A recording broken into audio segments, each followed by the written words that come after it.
And now the Friday edition of Come Here Often.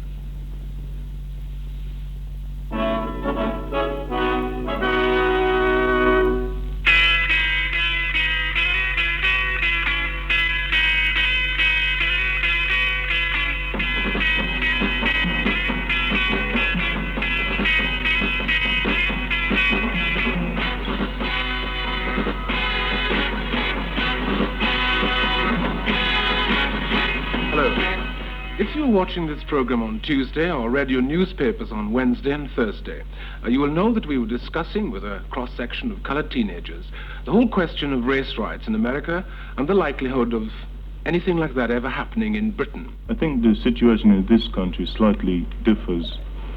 I think it's not for us to say, well, I'm not saying that it can't happen, or none of us here is saying that it won't. Not at present, there's no situation, but in the future, I think it depends on everyone concerned to see that it doesn't happen and try to work towards it. I thank you very much indeed. Thank you very much. And we move on with Sarah. Well, on some streets in London these days, there's so many different arrows pointing in different directions that it's little wonder that motorists and cyclists get confused. But it's just as confusing for the poor pedestrian, especially if he's a simple, lovable pedestrian like Boz. Well, Boz actually discovered the traffic signs in his latest epic, lying in wait for him off the Earl's Court Road in London's Southwest 5.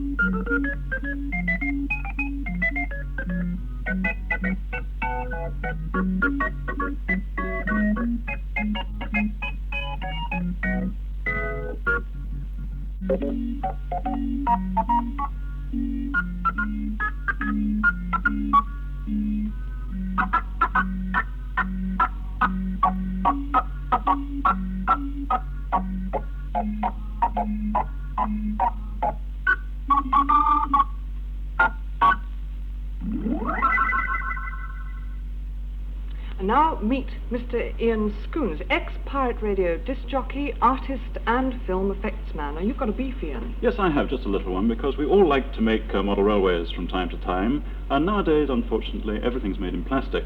Now, in the garden, or out in the fields, or on the beach, there's rocks and things which give a far better and more realistic effect. Well, how do you set about this? What do you do? Oh, well, you go and collect them, and you just bring them into your house and then set it up. And can you show us now? Yes, well, I just happen to have brought along with me Instant Mars. Clever you. I'll leave you to it. Right, okay.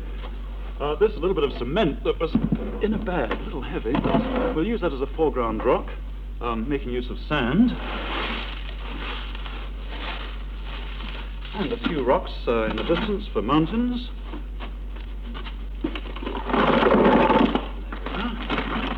And another foreground rock, making use of a box, over which we'll drape a piece of sacking.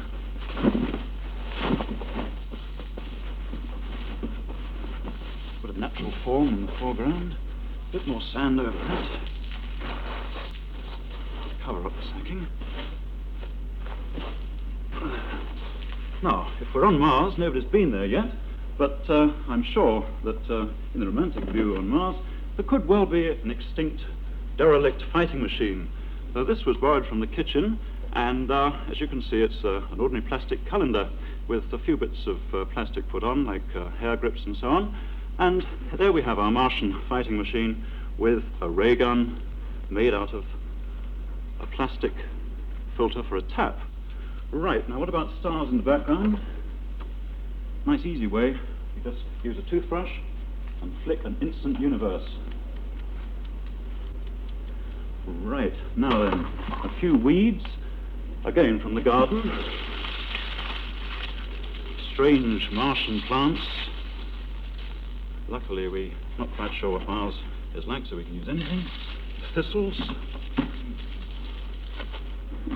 One, two more rocks, just to help the skyline. And to give it a little bit of scale, again, this was bought from a shop, and it was a Batman actually, and I cut his head off, put a new one on, a couple of cylinders on his back to breathe through, And perhaps this could well be, when we eventually do land on Mars, what we might see. It'd be rather fun to bring up the sun, actually, and see what, on the red planet, what the sunrise is like.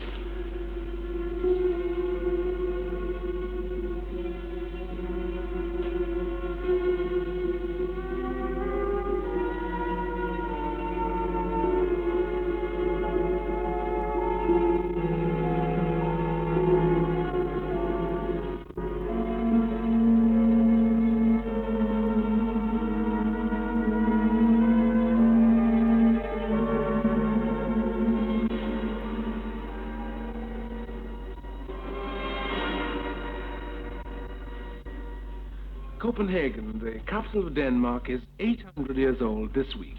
And from what we hear, it is a wonderful town. Wonderful, isn't it? Sail up the Skagerrak and sail down the Kattegat, through the harbor and up to the quay. And there she stands, waiting for me. What I say on that note, we must say goodbye, because we're coming back next Tuesday, and don't forget, in a week you've got left to enter our film competition. From all of us here today, goodbye.